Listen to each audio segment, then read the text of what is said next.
Ah, summer in Anchorage. Wait, what's this? Summer snow?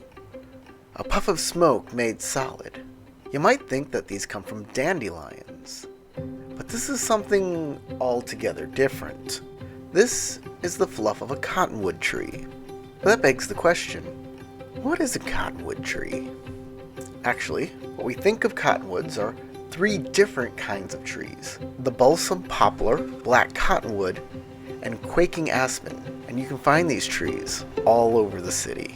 Every year, for 2 glorious weeks near summer, cottonwoods bloom, germinate, and when they're ready, spread their seeds with this cottony white fluff inside seed pods that catches on the wind and spread far and wide. And when I say spread, they get everywhere. Stuck on cars, in air vents, swimming pool filters. It can be a hassle. In fact, cottonwood tree removal is big business in town. I'm probably doing at least maybe 5 a day with my crew. 5 cottonwood trees a day? Yeah, usually probably on average. I run the biggest crew, so the other guys probably aren't doing that much, but I'd say we're removing thousands every year. Cottonwoods they range from pretty small to, like I said, up to 100 foot tall and a few feet wide. I would say on average is probably 1,200 for a full-size tree, but I've seen $3,000-4,000 trees. I've seen some big ones. What's going on here? Why do cottonwoods love Anchorage so much? Just this weekend, I was down on the Kenai Peninsula and I didn't see half the amount of white stuff that I do here in town. To answer these questions, I went to the Alaska Botanical Garden. Cottonwoods love Anchorage because a lot of this area is glacial moraine. There was an area in front of the glaciers and are also associated with wetlands. So this gravelly soil that we have and these open wetland areas are like floodplains from overflow of rivers and creeks. That is ideal habitat for the cottonwoods. They tend to grow where there is access to moisture, and that's why there are so many of them here. In a city environment, I'd say there's not a lot of benefit to the cottonwoods. It is here in Anchorage kind of a love-hate relationship. It is the female trees that make the fluff as a result of pollination, which occurs. You have male and female trees. So that happened about 2 weeks ago. So it takes a couple weeks for the fluff to develop on these little seed capsules. And I brought you a present this morning and grabbed one of these from up the road where there's tons of cottonwoods.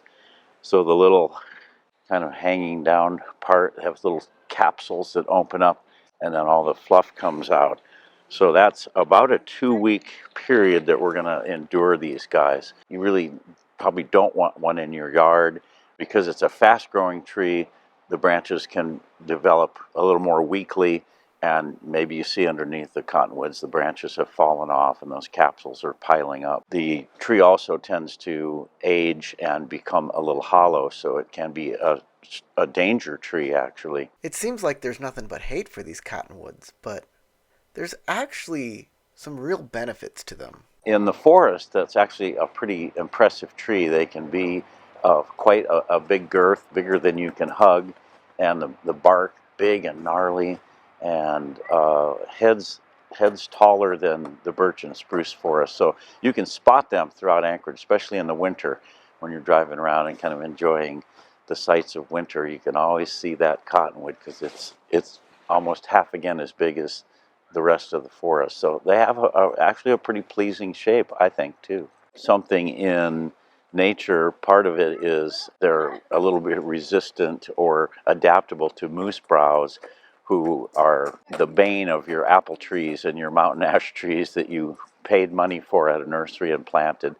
They're beneficial that way for wildlife. Also, the weaker branches that fall off create cavities for nesting for birds. They are good for erosion control, and as we were talking about, a little bit of bioremediation in the fact that they get street runoff and they can absorb the pollutants from that, and it's actually being used in other parts of the country for that purpose.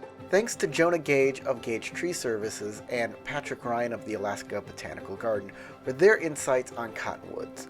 No matter if you live here and take pride in our city, or if you always wondered what it would be like to live in Alaska, this is the spot for you. So I hope you'll consider subscribing or sharing this video with your friends.